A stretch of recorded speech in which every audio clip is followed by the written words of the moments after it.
Assalamualaikum warahmatullahi wabarakatuh. Alhamdulillah kita bisa berjumpa lagi di materi IPS kelas 9 semester 1 di kelas online SMP Unggulan Al-Falah Buturan. Sebelum kita awali materi pada pertemuan kali ini, marilah kita baca basmalah bersama-sama. Semoga apa yang kita pelajari bermanfaat dan semoga kita selalu dalam keadaan sehat walafiat. Amin ya rabbal alamin. Bismillahirrahmanirrahim.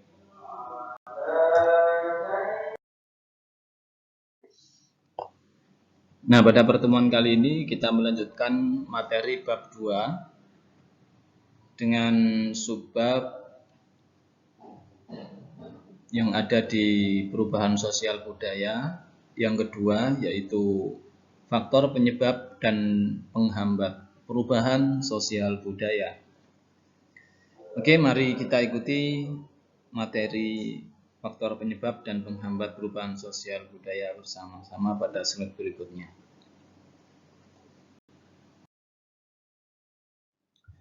Faktor penyebab dan penghambat perubahan sosial budaya.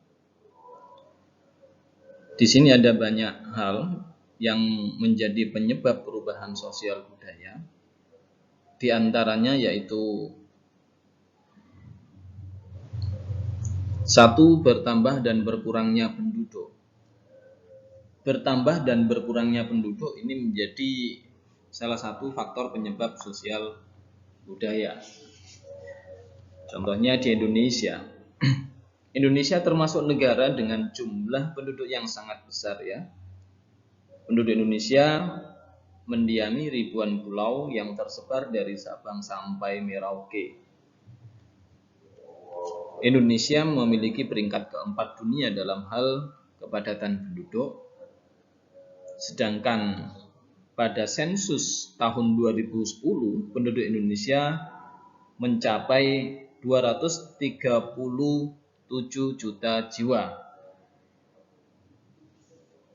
Dalam hal ini, ketika semakin banyak penduduk akan berpengaruh pada pengelolaan negara, khususnya jumlah penduduk yang besar akan menjadi permasalahan serius, terutama yang ada di perkotaan. Semakin besar jumlah penduduk, semakin banyak permasalahan yang dihadapi oleh suatu daerah. Sebagai contoh, jumlah penduduk suatu kota mengalami peningkatan yang besar karena adanya urbanisasi, khususnya di Pulau Jawa. Banyak pendatang-pendatang dari pulau-pulau lain datang ke Pulau Jawa. Nah, hal ini juga menjadikan satu permasalahan sendiri bagi warga kota. Yang kedua, adanya penemuan baru.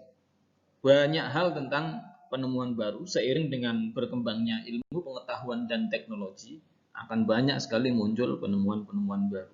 Saya ambil contoh saja handphone ya. Kecanggihan aplikasi handphone yang berkembang saat ini sudah tidak diragukan lagi. Saat ini aneka aplikasi dapat masuk ke dalam satu telepon seluler canggih. Hal ini berawal dari ketidakpuasan masyarakat terhadap keadaan serta kesadaran akan kekurangan dalam kehidupan masyarakat, membuat mereka terus menggali hal-hal baru yang dapat memuaskan mereka. Nah, keadaan semacam ini kemudian membuat banyak penemuan baru diciptakan. Dan penemuan yang sudah diciptakan akan mengalami pembaharuan. Penemuan baru memang banyak membawa perubahan sosial budaya dalam kehidupan masyarakat. Contohnya handphone dulu hanya sebagai alat komunikasi.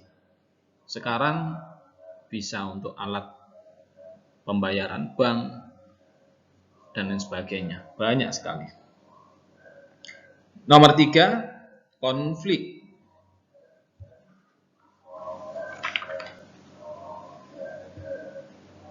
Sebelumnya kita harus bersyukur kepada Allah Subhanahu wa taala karena negara Indonesia dikaruniai berbagai keanekaragaman baik agama, suku, bangsa, dan ras. Nah, keanekaragaman tersebut memperkaya multikulturalisme bangsa.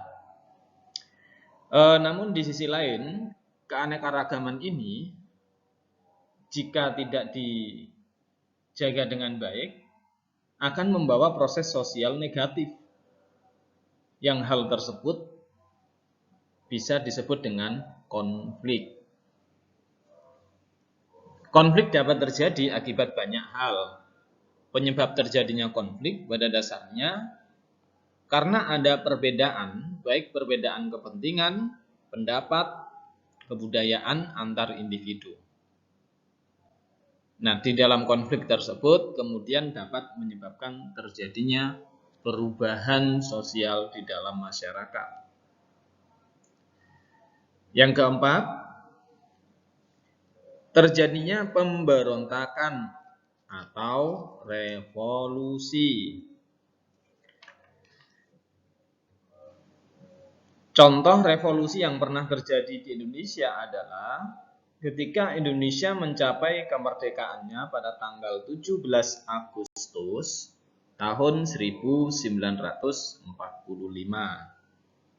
Dengan proklamasi, bangsa Indonesia menjadi bangsa yang merdeka, bebas dari cengkraman penjajah, serta telah mengubah struktur pemerintahan kolonial menjadi pemerintahan nasional. Artinya sudah lepas dari penjajahan. Nah, dari situ berbagai perubahan terlihat mengikuti. Seperti lembaga keluarga, sistem sosial, sistem politik, dan sistem ekonomi. Berikutnya yang kelima, perubahan lingkungan alam. Lingkungan alam diantaranya terdiri dari daratan atau tanah, terus perairan, dan udara. Alam ini mempunyai peranan yang sangat penting bagi kehidupan manusia atau makhluk hidup. Perubahan lingkungan dapat terjadi karena faktor alam dan faktor manusia. Contoh perubahan faktor alam seperti halnya gempa bumi, tanah longsor. Terus faktor perubahan yang diakibatkan oleh manusia, misalnya seiring dengan pertambahan penduduk, maka untuk memenuhi kebutuhan akan perumahan, manusia akan mengeringkan lahan pertanian untuk membangun rumah atau mengkonversi lahan pertanian menjadi lahan perumahan, lahan perindustrian, dan lain sebagainya. Yang keenam yaitu peperangan. Terjadinya perang di suatu wilayah akan berpengaruh terhadap perubahan warga masyarakatnya. Perubahan itu terjadi pada cara berperilaku, berpikir, ataupun kepribadian dari mereka. Kenapa bisa terjadi demikian? Perang akan membawa perubahan besar dan kecil dalam warga masyarakat yang terlibat perang. Hal ini terutama pada masyarakat yang kalah perang. Bangsa yang menang perang akan memaksakan kebudayaannya kepada negara yang kalah perang. Contohnya bangsa-bangsa yang pernah menjajah di Indonesia, seperti Belanda, Jepang, yang memaksakan kepentingannya kepada masyarakat Indonesia. Nomor 7, pengaruh kebudayaan masyarakat lain yang menyebabkan perubahan sosial budaya. Kebudayaan dalam masyarakat mempunyai kecenderungan untuk saling mempengaruhi. Nah, ini seperti halnya ketika kalian dengan teman kalian yang dapat mempengaruhi dalam cara berpakaian, cara gaya rambut yang berubah, cara berperilaku, atau fashionnya, ini bisa saling mempengaruhi, yaitu dari masyarakat lain. Dan sebaliknya, kita juga bisa meniru hal tersebut dari masyarakat lain karena adanya timbal balik. Karena setiap hari juga kita selalu berinteraksi dengan masyarakat lain. Nah, secara tidak langsung hal tersebut akan membawa perubahan sosial budaya.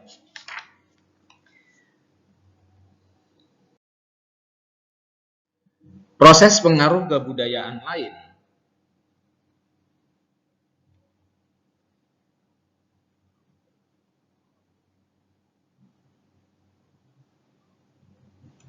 A. Difusi. B. Akulturasi. C. Asimilasi. D. Penetrasi. E. Invasi. Dan F. Milenarisme. Proses pengaruh kebudayaan lain yang menyebabkan terjadinya perubahan sosial budaya. Saya kasih contoh seperti akulturasi ini, yaitu percampuran bentuk kebudayaan yang dijadikan satu. Contoh, percampuran bentuk bangunan antara agama Hindu dan agama Islam, ya, bentuk bangunannya yang diwujudkan dalam bentuk masjid. Nah, itu menjadi akulturasi. Salah satunya Masjid Cengho itu juga akulturasi. Yang mana masjid yang identik dengan agama Islam, masjidnya orang Islam, tapi berarsitektur Cina atau Tionghoa. Dan contoh yang D, yaitu penetrasi, proses perembesan unsur budaya kepada suatu masyarakat baik secara damai maupun paksaan. Maksudnya, unsur agama atau pemaksaan kebudayaan dari bangsa penjajah kepada bangsa yang dijajah. Ini merupakan contoh proses penetrasi. Nah, seperti halnya ketika kita amati tadi terjadi pada perang, ya. Jadi ada pemaksaan kepada negara yang menang terhadap negara yang kalah. Jadi mau tidak mau harus mengikuti kebudayaan mereka.